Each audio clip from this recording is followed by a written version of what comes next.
All right, we should be live. Welcome to our roundtable. Today we have Chris Grabenstein, Lauren Magaziner, and Lamar Giles. And I'd like to start with a pitch for the anthology that is the inspiration for the panel. It is out June 23rd, and it is great for ages 8 through 12. It's got 10 stories by authors Chris handpicked and 10 stories that were selected in a blind contest open only to members of Mystery Writers of America. So I would like to start with a question to each of our panelists that will tell the viewers a little bit about them. And we'll start with Chris, of course, our very special editor. And I would be remiss if I didn't start by thanking you for all the hard work you did.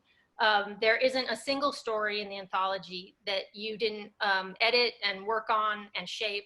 And we're so grateful for all the effort you put into this. The anthology does have a very special format. The stories are really fun. And I was hoping you could talk a little bit about your inspiration for that. Sure. Well, thanks for doing this, Nora. I got a copy of the book right here. There it is. Yeah, the folks at Mystery Writers of America last year, maybe it was 2 years ago, did an anthology that R.L. Stine edited and I contributed. And that was one of the first sort of putting their toes in the water of doing books for kids. And they asked me to edit a collection. And I know, because I typically do but like 50 to 100 school visits a year where I'm talking to kids in 3rd through like 7th grade, that teachers love a good mystery, because mysteries are a way not only to teach reading skills, in literature, but also deductive reasoning. So I remembered when I was a kid, one Christmas morning, getting, it must have been 1 Minute Mysteries, or maybe it was Encyclopedia Brown, but I love these mysteries where you read the story, but the story stopped right where the sleuth went, aha, I know what happened here. And then you had to rack your brain and try to figure out, oh, what happened? And then at the back of the book would be all the answers. And so my directive to everybody on this was, make it kind of a short story, because sometimes short stories can go on and creep towards novellas. But I want it to be a short story that you could read like 20 minutes out loud to a classroom. Then the classroom could all discuss it, and different kids could say, oh, I think I know what happened. They could use their logic skills, work a little teamwork, and then look in the back and see if they were right. But what I also wanted was the solution to be a narrative continuation of the story, and not just and the answer is kind of thing. So that was the inspiration behind it. I got to invite both Lauren and Lamar. My friend Kwame Alexander told me about Lamar, because Lamar has published with Kwame's imprint, and I've known Lauren, and I got to invite 7 other authors, because I wrote one story myself. And then it's pretty neat with the Mystery Writers of America. These blind submissions are sent in without anyone's name on the document, so this panel of judges could review it. And so it was total meritocracy, if you will. And after the judges picked their finalists, they sent them to me, and we went to work. Well, thank you. You did a great job, and it's a really fun anthology. Lauren, I was excited when Chris said he wanted to invite you, because I was a fan of the Choose Your Own Adventure books when I was a kid. And you write a series that has some similarities. There are a lot of puzzles for if kids are home right now. That's definitely going to give them something to do and have fun with. And then there is a kind of choose your own path format too. I was just wondering if you could talk a little bit about the way that you sort of map out the different paths, the way that the strategies you use to keep track of all of that. And also, is it hard to write characters that are kind of specific if they have to also be changeable? The reader has to be able to make decisions for them. Yeah, so to plot, this is like the most challenging thing that I've ever had to work on. To plot, I use a giant whiteboard. So I have actually pictures behind me of me and my whiteboard. So I put like a different plot in a different color. And I will indicate choices with arrows, and I will write down essentially all of the essential red herrings and the essential clues that the reader has to get out of each scene, so that I can keep track of like what I've introduced in each different plot line. And yeah, it's kind of a headache to work on because there's like 100 different choices and 30 something different endings per book, but it's also super fun. I think it's also, even though it's the most challenging, the most rewarding. And as far as the characters go, I actually think that they're the easiest part of this because I feel like the characters I know really well inside and out, especially by the time I get to like the second and third book in the series. And so I make a character map for each character, essentially writing down all of this information that I know about them. And none of that really makes it into the book, but it sort of informs the way that I write the characters. So like I know who they are and that they could be three-dimensional off a page, so that no matter what choice you make, the characters stay very consistent throughout the book. Lamar, you've been nominated for 2 Edgars, and your debut was actually nominated, Fake ID, which is very impressive. Usually debuts are nominated in the debut category. So to be nominated in, you know, the main category for anything is an achievement. And then you were nominated again. You also write contemporary YA, and you have a middle grade series. The next one's out in October. Here's the cover of your first one in that series. That series actually has kind of a sci-fi element to it too. You are constantly changing things up. You try different formats, you try different genres, you try, complicated character perspectives sometimes. You're kind of constantly trying new things. And you know, when I go to do a panel like this, I look at everyone's work, and it really jumped out at me that you are constantly kind of reinventing with each book. Is that important to your process? Is that something that you need? And did it make it harder to do the middle grade series with recurring characters?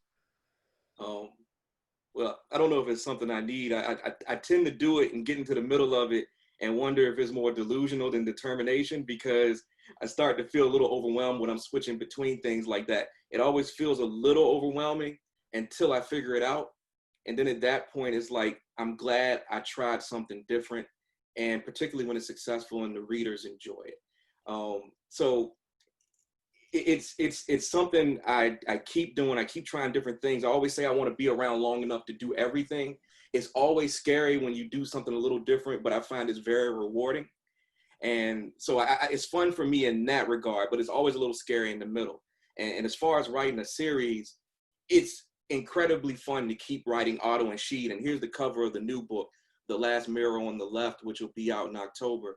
I guess it's up to the readers to determine how good of a job I do with the series, because this is my first time writing a sequel, and there will be a third book, but I'm having a blast with these characters, and I hope anyone who loved the first book will like the direction we're going in with the series. Lamar and Lauren, you both write really funny books, and Chris does too, but I have a specific question for him next.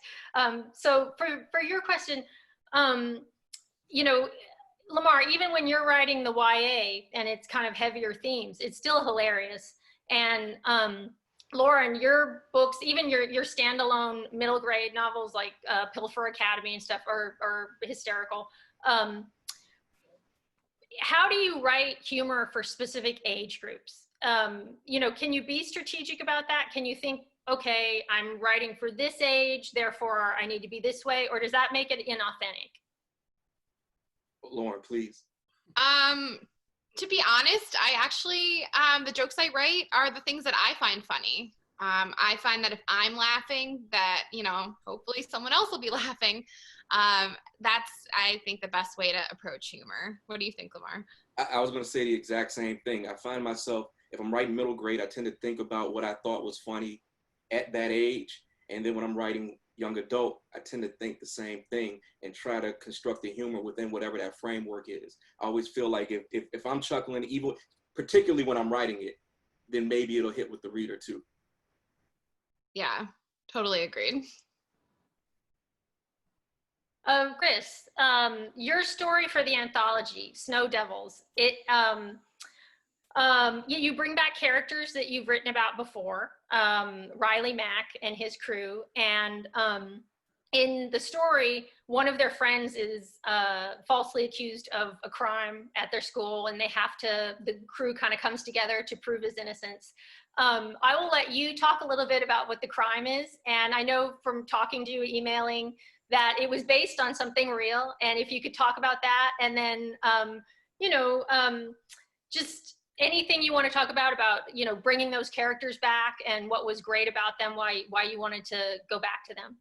Sure. Well, I started writing this short story right after we took a book I did called Riley Mack and the Other Known Troublemakers, and I rewrote it as an Audible original, so it became a radio play, if you will, with a full cast and sound effects. And I got to play a little part. I get to be a casino guy in it. My wife, who's an actress, played Riley Mack's mother. So that was a lot of fun, because that book, to be honest, did not do well when it was a book. I sort of lost my editor. I was orphaned at the publishing house. It was one of my favorite stories, and nobody read it. So it just sort of sat on my shelf for a long time. And fortunately, my agent was able to get the rights back from the publisher. And so I had that story, and Audible was just starting these originals. And I said, can I turn this into, would you guys want me to turn this into an Audible original? They read the book, said, yeah, that would be great. So it was fun. And, the Riley Mack series is based on when I was a kid. Every Saturday night, Mission Impossible came on at 8 o'clock. And I loved Mission Impossible because you had the actress lady. She would always put on makeup and wigs and voices and stuff. You had the big, strong guy, and there was a really smart guy who could do electronics. So I turned a kid version of Mission Impossible. And I got the idea for the story when I was visiting a school the day after a snow day. That's why it's called Snow Devils. And right there in the library, I remember had these big picture windows, and it looked out on a hillside, and somewhere on the hillside, someone had very expertly taken their time to write the big word fart, F-A-R-T, with boot prints in the snow. And so I took a picture of that, and because I always tell kids, when you're trying to write a story, keep your eyes open for something a little bit out of the ordinary, something you don't see every day, because those to me are the best places to start a story. So these letters were like 15, 20 feet tall. You could see that they meticulously figured out how to write F-A-R-T by hopping from one letter to the other without too much backtracking involved. So I was really impressed by the technology that went into that giant fart. I enjoy, the kids actually discuss the artistry and athleticism that, must have been required to do it. It's very funny in the story. So Lauren and Chris, you both write, you've written traditional books and you've written puzzle books. And Chris, your Escape from Mr. Limoncello's library series is, so incredibly popular.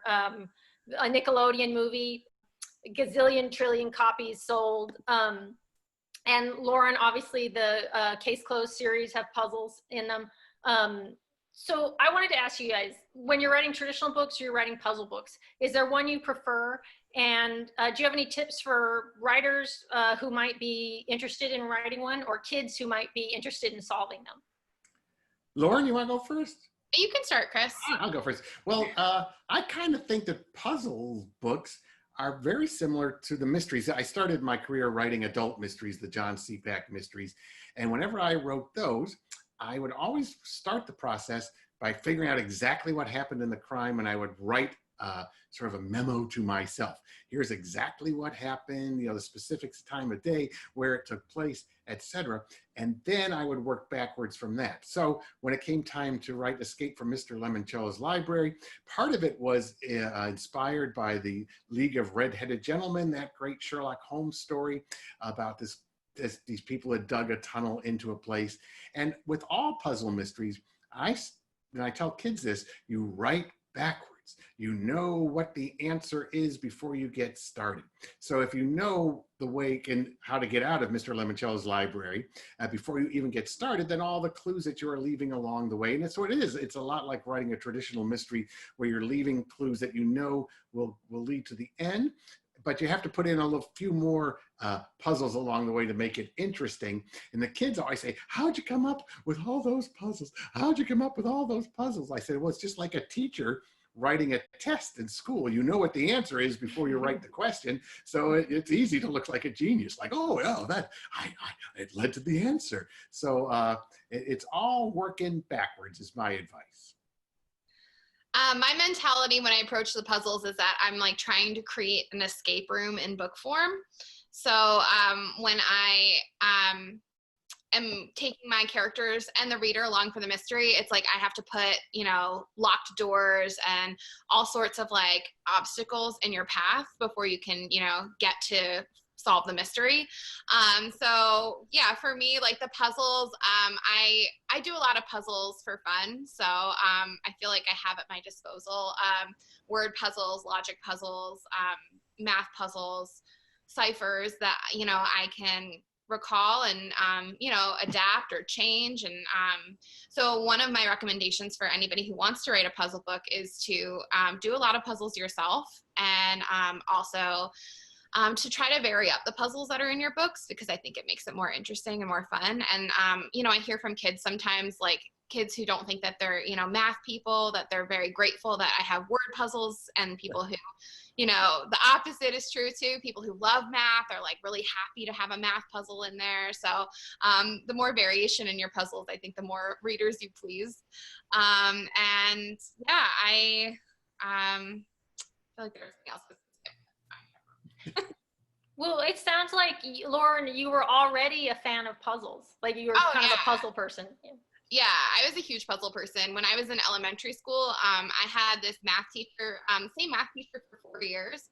And every morning she would put a puzzle on the whiteboard. And you'd come in the first 5 minutes of class, we'd solve whatever puzzle was on the board. So it turned me into a huge puzzle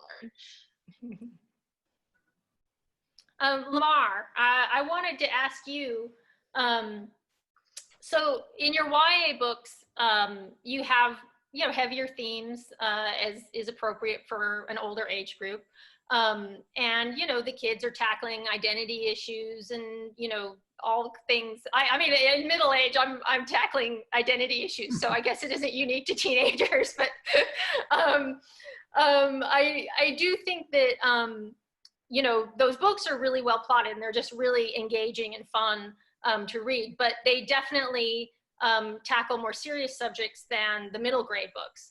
And I was wondering, how do you kind of calibrate those, what you're writing about for the different age groups? What goes into your thinking on that? Well, I'm fairly new to middle grade, so right now, to me, there is a clear divide where, as you explained, my young adult work, I'm thinking that's going to always be my darker stuff.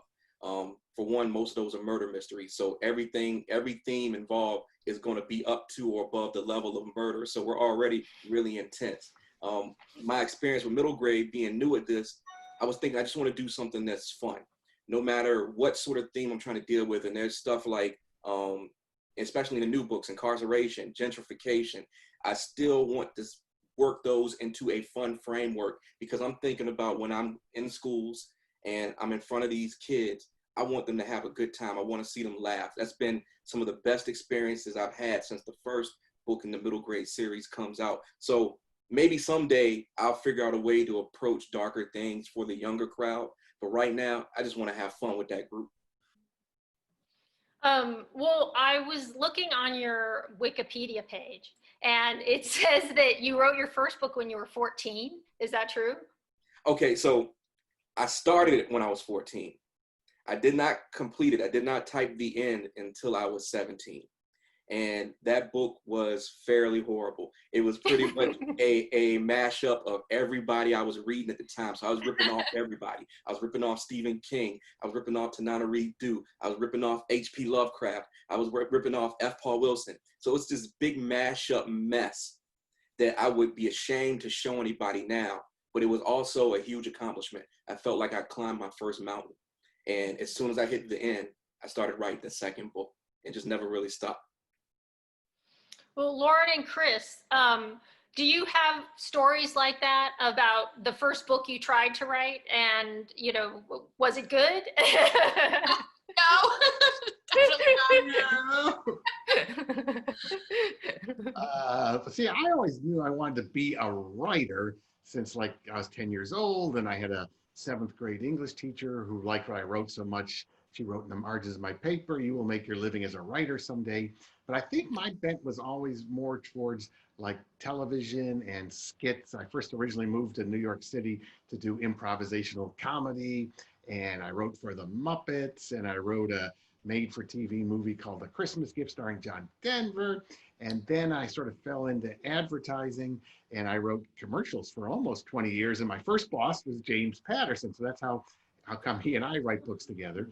And I never thought that I could write a book. I'm impressed that Lamar at 14 was writing books. I like, those things are so long, because when I wrote commercials, we had 75 words. If you talked from the top to the bottom of a 30-second commercial, you had 75 words. And so I was like, I can't write a book. But I saw that James Patterson had left advertising and did pretty well as an author. You know, he did okay. And I figured there might be some connection between, because in advertising, you always had to grab people's attention. In the days that I was writing back in the 90s and the late 80s, early 90s, people had the remote, right? So the remote was like this ray gun that if your commercial came on and people didn't like it, they'd reach for the remote and they would zap it. So you had like 3 seconds to grab people's attention, to do something funny, something shocking, something to grab their attention. So I think James Patterson took what he learned in advertising and translated it into page turners. And I thought maybe I could do the same thing. But it wasn't until I read Stephen King's book on writing, in that middle section where he spells out how to like build a book like you're building a house, where you bring one brick and make it level, plumb, and square. And I read that, I said, oh, okay, 1,000 words a day. I could do that and come back the next day. So it wasn't until I read that I thought I might even be able to attempt a book. My first one was called The Prayer Circle. I worked on it for a year. And it was a very much a Stephen King-y kind of book. My second book was about an advertising guy. And I remember my agent at the time said, oh, you wrote your first book second, because most people's first book is a thinly veiled autobiography, because we've all led the most incredible life of anyone in the world. And then my third book was another spooky ghost story, and it got rejected. And it was my fourth book, was the first John Seapack book that came out in 2005. Well, can you tell us what your favorite ad was that you worked on during your career? Yeah, my favorite ones were probably the ones we did for 7-Up, because we had a great guy named Orlando Jones, who at the time was starring on Mad TV, and he had sort of that improvisational spirit too. And we did a lot of sort of really kind of broadly fun things, like we pretended he was a marketing executive but he just got things just a little bit wrong. So for instance, he talked about the secret is to put your vending machines in high traffic areas. And so he put a soda machine in the middle. I remember we were able to close down the Interstate 5 somewhere in California. And we had all this stuff rigged up where cars are going by, and we did some of it with green screen, but at the very end, he's standing right there, and a big truck came and exploded. So we had a lot of fun with those. And the tagline was "Make 7-Up yours." So I'll just leave it at that. Before I go and run and grab a soda, Lamar, you have talked in other venues about Stephen King's book on writing being a big influence to you as well. Do you want to talk about that a little bit, since it was a big influence for Chris? Sure. I mean, it was the book that made me understand how you can make a living as a writer, because I grew up in a factory town, so I never met a writer at the time when On Writing had come out. And I was in college, and I picked it up because I was in the tradition of picking up whatever Stephen King published. And I was reading the story of him trying to submit his first short stories. And that was the first time I understood I could do something with my writing, like get it to someone who may like it enough to pay for it and publish it in their magazine, or it was webzines then. And I ended up following his steps. and sold the very first story that I ever submitted. I was 21 years old, and I wouldn't have known how to do that without on writing. I always follow that up with, for the next 3 years, everything was a rejection, but I did sell the first story. Lauren, do you have any, writing inspirations like that, teachers or books on writing that? My fourth grade teacher was a huge influence on my writing. I actually dedicated my most recent book to him, this one, Case Closed 2. And I should have known then that I wanted to be a writer. In his class, he had these writing workshops where every month you had to turn in a 3 to 5 page story. And there was one month I got like so into my story, I was not ready to turn it in at the end of the month. And he was really nice about it. He was like, keep writing, keep going, see where it takes you. And then 3 months went by and I was still working on the story. And he was like, okay, maybe it's time to turn it in now. He turned it in, it was 30 pages. And I should have known then because I was like so proud of it. I didn't actually think about being a writer again really until I was in 8th grade and had a different teacher who was, she was really encouraging and essentially told me to go try writing a book. So I was 13 and I went home, and every day after school I would work on this one book every day until I finished it. And then I read it over and I realized it was terrible. It was so bad. It was like a really horrible Harry Potter ripoff, essentially. But I loved the process of writing so much that I decided I was going to try again. So that's what I did all throughout middle school and high school and college until eventually I wrote my debut book, The Only Thing Works in Witches. I think I wrote 10 books before I wrote The Only Thing Works in Witches. It is interesting how we all get inspired, and that there's people who, sometimes a teacher and sometimes it's someone who writes down their story and in a book, and inspires us. And I hope there are kids out there maybe watching who maybe are thinking, well, wait, could I actually be a writer? Look at these people up here who are doing it. I actually, just because I wasn't planning on this, I just happened to have this in my phone. This is something that was making the rounds on the internet a couple years ago. And it's a letter to an editor, a story submission. Dear editor, I am 14 years of age and have been writing as far back as I can remember and submitting manuscripts for the last couple of years. I subscribe to your magazine, and my favorite feature is the obituary department, although O. Henry's comment, for which this story is intended, runs a close second. Thanks very much for reading my story. I hope you see your way clear to put it in O. Henry's comment. Sincerely, Stephen King, Route 1. Wow. So, I think what I'm hearing from all you guys is, you were inspired and you tried, and that there was a process of trying and failing, and that's okay. And that's just, the path to getting where you want to go. And that I hope that kids out there maybe who are watching hear that too. And the sooner you start your failure, the younger you'll be when you have success. So let's talk about the anthology real fast. I wanted to ask all three of you, and whoever wants to jump in, feel free. Now, for this you had to write a short story, and some of you have more experience and some of you have less experience with short stories. What was that like? And was it different than plotting a longer mystery, a longer novel? Yes. Yeah. I'll say this: I was a little bit intimidated when Chris proposed the format. The idea that we would split the story and the ending would be in a separate section of the book. In my mind, I felt like just something I'd never tried before, and I'm always nervous when I try something for the first time. But it was just once I got into it, it was super fun. I always wanted to expand, and that's my weak point. When I write short stories, they always want to blow up in the books. But Chris was very, very specific in that it needed to be a certain length. And I appreciate that limitation because it forced me to stop, hand it over to him, and let Chris tell me what I needed to fix. I'm very plot brained. So for me, short stories are possibly the hardest thing to do, because I'm always like, well, then this happens, and then this happens, and this happens, and then for short stories, you just really have to pull back. I had practiced writing short stories in my college program. I studied creative writing, and short stories were like the thing to write, and I always struggled there too, because I just want to keep going on and on. But what they taught me was that short stories are a snapshot. So I had to keep that in mind as I was writing for the anthology. Keep it a snapshot. It's just like a picture of a moment, and not like this happens and then this happens and then this happens. Yeah, it was a struggle, but it was really fun.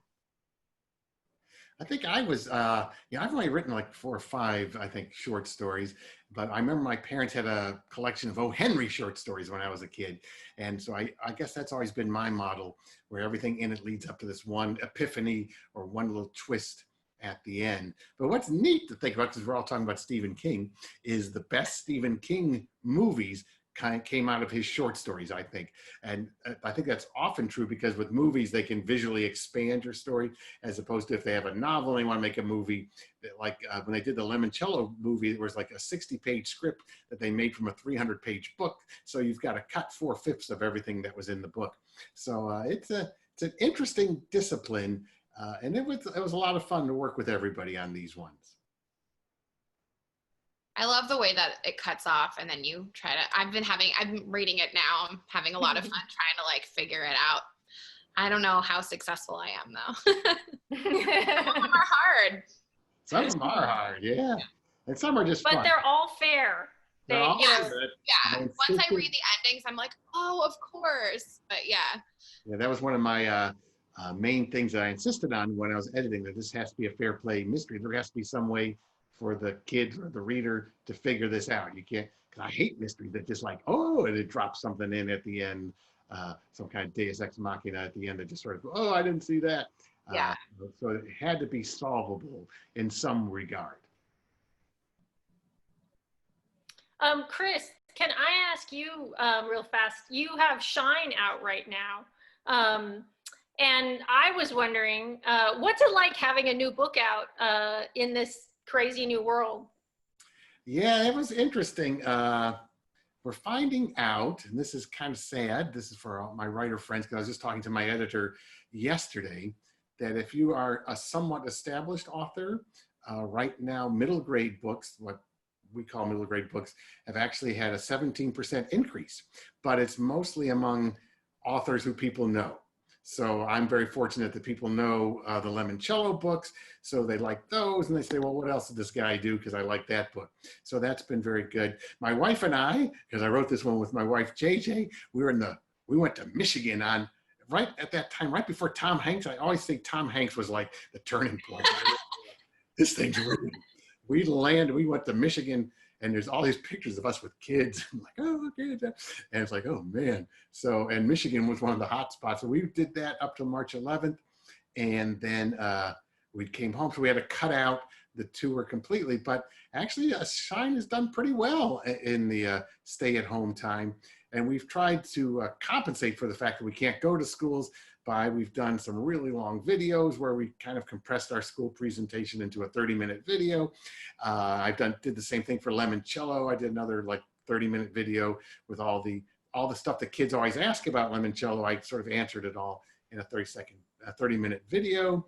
We've been doing a lot of virtual school visits. I'm getting used to this Zoom thing, but Nora, you're good on it. You're good on the Zoom, the cut into the pictures. I haven't mastered that yet. Thank you. Lamar, can I ask you a question about your story for the anthology, Surprise Period Party Period? It felt to me like these were characters that could come back, and that, you know, and at the end they sort of get like a crew, you know, like they're going to be a team, you know, and so did you have any thoughts of that, of turning that into a larger series or anything like that? Well, I very much enjoyed the characters, and as I mentioned before, stories, when I write them, tend to want to expand, and I had to rein myself in per Chris's instructions, but I could very well see revisiting these characters sometime, most likely after I'm done working on the 3rd book in my current middle grade series, but I had a good time with them. So don't be shocked if you see those characters again. Yeah, Lamar, please write more. I love them. I love that Thank one. I read it. I think I sent you a note that this could be a series. You did. Yeah. Which was confirmation. Like, yeah, I think you'll see them again. Great. Can I ask, do any of you have kind of like a one that got away, like a manuscript that's in a drawer that you just, maybe it didn't find a publisher and you always think, oh, maybe someday I'll pull that out, and it'll find a home? I used to think that about my first books, but now I'm like, the ones that got rejected, like, no. I think they were rejected for a reason. There is one, I have a book called The Island of Dr. Libris that is the only one I kind of left things dangling. And I don't like when books do that, when they leave like something unresolved within the context of that story. I don't mind if, there's some little thing at the end that sort of implies this is what we're going to do next. But there's the evil Dr. Libris got away. And so I keep, like every 6 months, I talk to my editors at Random House. You want to do that sequel, The Island of Dr. Libris? And so far, they don't want to do a sequel. Well, could you talk real fast, and then we'll go back to Lauren and Lamar about their ones that got away. Could you talk real fast about doing the Audible, of the Riley Mack story? And do you have any tips for anybody who's, a writer who maybe has some, back catalog that they want to do the same thing with? Yeah, that one, all the kids who read it loved it. It just was, one of those situations that you sometimes get in publishing where the person who loved the book and brought it to the publishing house decided they'd love to work somewhere else better, and they're gone, and you're like totally orphaned. And anybody want a copy of this or anything? You're kind of completely lost. And so that's what happened. And I just love that story. And when I was in advertising, I was the radio. They gave me a title because I just loved. I don't know why. I loved old radio shows. I love that theater of the mind, that kind of imagination. So it was kind of, I had to translate it. And I knew this one would be good for translating into an audio story because the kids are on a caper and they're going to go rescue dogs at a puppy mill. So you can start hearing the sound effects of what that would be like, all the dogs going on. And I just knew it would make a good sound thing. So I think, Audible is always looking for Audible originals. There also is a way you can do your own. ACX, one of my, I did a short story, a John Cepak short story that appeared in Alfred Hitchcock Mystery Magazine. And after like a year later, you get those rights back. And we never did an audiobook. And the guy, Jeff Woodman, who does the Cepak audiobooks, is really popular. So I said, all right, my wife does voiceover. She knows a lot of people with studios. So the studio, the actor, and I split. I was like, I'll split this 3 ways with you guys. I just want to do it to have it done for fun. So we did that ourselves, and you can kind of put it up yourself. So that's another way you can look into maybe extending some of the things you've got sitting around. Because we all got things sitting around. And Lauren, do you have anything in a drawer that is your heartbreaker, your one that got away? I have many things in drawers, but I really feel like I write the book that I need in the moment, and then like if it doesn't work out, I always just continue looking forward. I very rarely look back on my manuscripts, and I just take the lessons that I learned with each manuscript that I tried and just try to apply those lessons to the next ones that I write. I can't really think of like one that I want to go back to, but I do like remember the things that they taught me, and I want to push forward with that. I'll return to themes, but maybe not the same book. That reminds me when I was, had this book, The Prayer Circle, got up to like, what do you call it, the editorial review board at some publisher. So I kept rewriting it. I get the letter of rejection. Like, okay, I'll change that. I'll rewrote it. And I read an article in Writer's Magazine or Writer's Digest where an agent said, there comes a point you have to decide whether you want to be a writer or whether you want to write one book. Because some people just want to write about some very important person in their life. They want to write a memoir. But if you're going to be a writer, this guy said in his article, then by definition, you're going to write more than one book. So and I read that, and that's why I said, I got to put this thing away and write the second book. And then I had to put that away and write the third book. And so that was really helpful for me just to hear that. If you're going to be a writer, you're going to write a bunch of books. Anyhow, that's what you're saying is your goal, then go ahead and start writing them. Yeah, and I think like when you have no shortage of ideas, it's like it's hard to get stuck on one idea. It's like, oh, well, there's this other thing and this other thing and that other thing that I want to write. So like, you know, why stay here in this one space that's not working out if I could just like branch out and do other things? I think, you know, having a bunch of ideas is... Was your story for the anthology 3 brothers, 2 sisters, and 1 cup of poison, which is a great title. Was your story for the anthology, was that something that you had, you know, toyed with before in a different format, or was it entirely new? Entirely new. I just kept thinking about like, I don't know, wouldn't it be interesting if all of the suspects looked identical in some way? And then I was like, well, identical triplets, of course. So I sort of like designed this scenario where the identical triplets could be the suspects of Snapshot Mystery. So yeah, all new. I hadn't thought about writing about identical triplets before. It was really fun.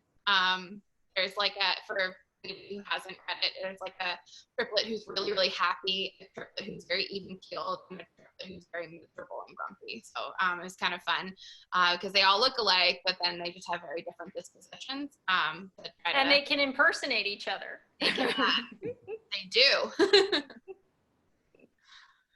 Yeah, I hadn't thought of that before, but I'm glad that popped into my head for some weird reason.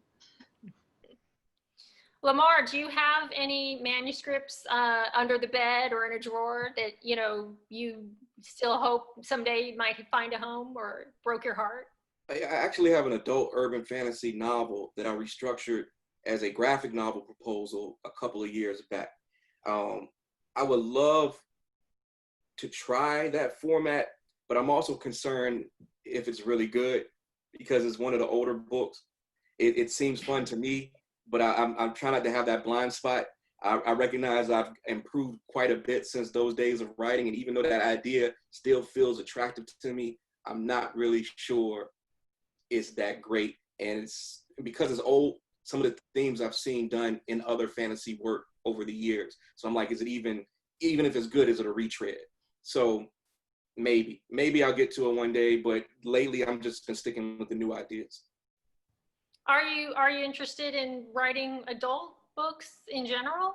Oh, certainly. I'd say I want to do the entire spectrum. Like I want to do everything from picture books to adult books eventually. It's just a matter of time, right? And what I mean is a matter of having the time to do it.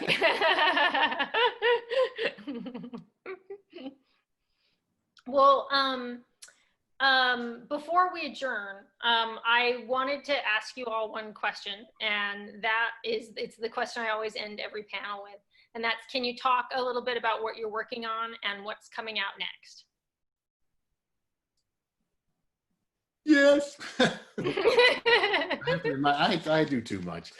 There's a new Audible original that just came out called Stuck, which was a lot of fun.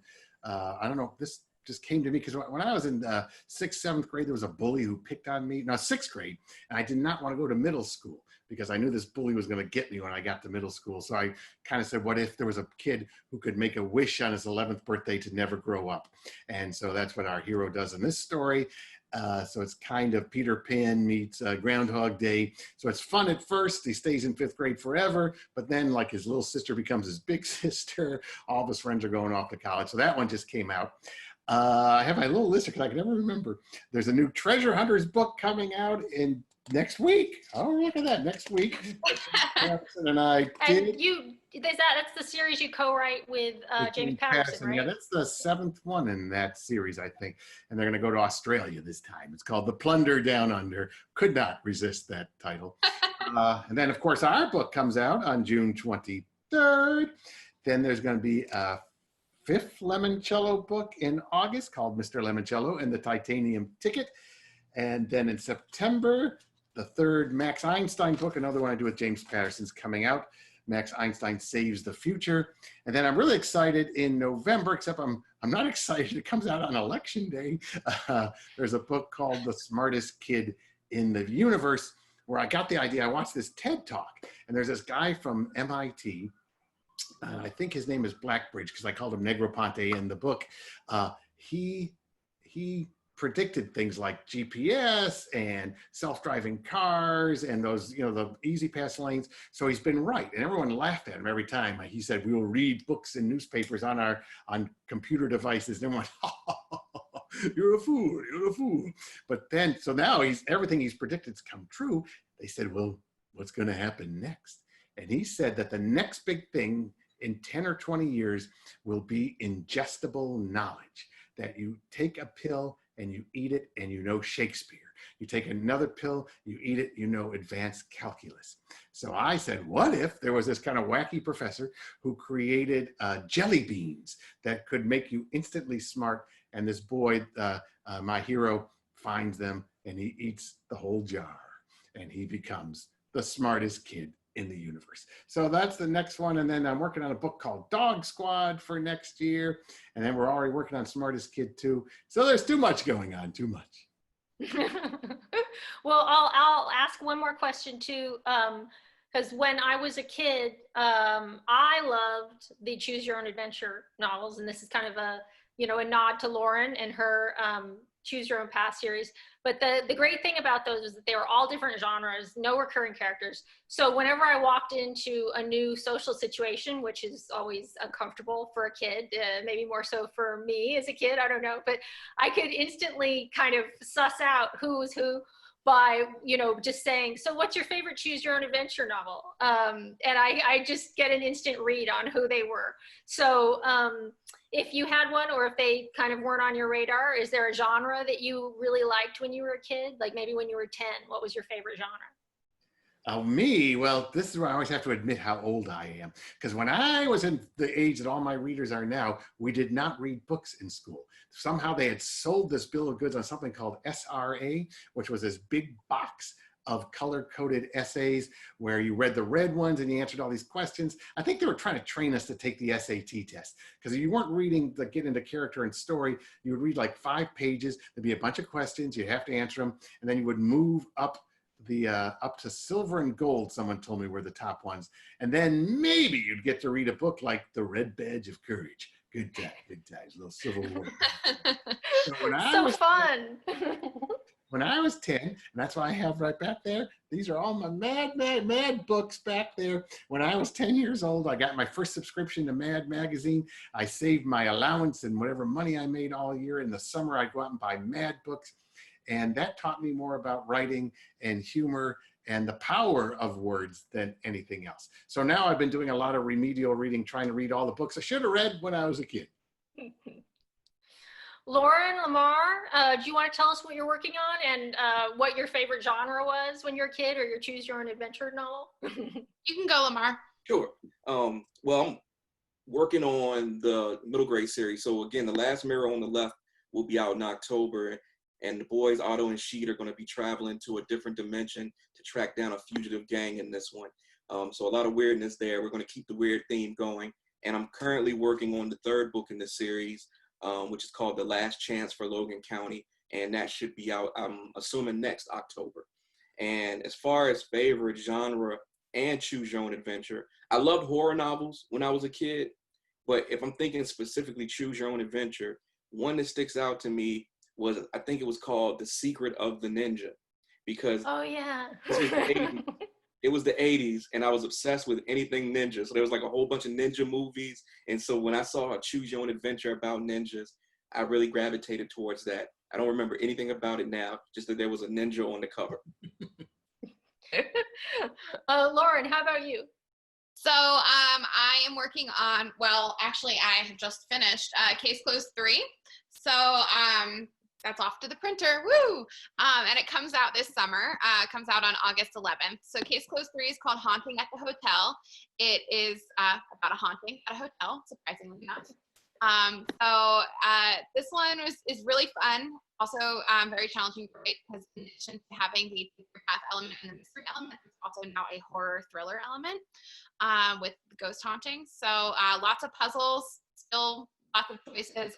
It's a little bit, so my editor was a little mad at me because this one was a little too long, and then this one was longer, and book 3 is even longer than this one. So, but it's good for you guys because there's more choices and more puzzles. So, yeah, so that one's coming out in August. And then after that, I am not allowed to talk about it. So I will keep it a mystery, but more soon. Oh, and my favorite choose your own adventure book or genre in general. So I'm going to give kind of an unconventional answer for the choose your own. And I'm going to say that I loved the Goosebumps. It was like choose your scare. And they had like a whole, R.L. Stine had a whole bunch of them, from what I remember. It was like, yeah, everything was horror themed, and I liked it because there was like one good answer in the whole book, and every other choice like led you to a horrible, miserable death, and it was really fun to try to find that like one good ending. But yeah, I really enjoyed the horror aspect to that one, and in general, I've always like gravitated toward mystery, fantasy, sci-fi. Yeah, I was like a really big Harry Potter fan growing up. And I really loved Sideways Stories from Wayside School by Louis Sachar. That one taught me everything I know about humor. Still cracks me up. I love that series. And I loved A Wrinkle in Time. I loved Ella Enchanted. I think, Nancy Drew. I forget Nancy. So yeah, I think those are like my top books. Well, Chris and Lamar, were you guys Hardy Boys fans? I think I was. I think I do remember reading some of those. I think a lot of my early, since we weren't reading books in school, I got a lot off watching shows like The Twilight Zone and Alfred Hitchcock Presents, which really were kind of great short stories, you know, a beginning, a middle, and a twist, as they say in the Goosebumps movie. And I think I probably read a few Hardy Boys when I was a kid. Yeah, I read a few. I think I remember enjoying Encyclopedia Brown more. But yeah, definitely I read some Hardy Boys. And like Chris, TV was huge for me. So a lot of Twilight Zone, a lot of Alfred Hitchcock, Tales from the Dark Side, Monsters. Those shows were very formative for me. Well, that is all of our time, everybody. Thank you for everything you did for the anthology. I'll make one more pitch for it here. It is out on the 23rd, and it's great. 20 stories. They're great classroom read alouds, great for kids at home. Check it out. And again, thank you, Lamar. Thank you, Lauren. Thank you, Chris. And thank you. Thank you. You did a great job. Thank you very much.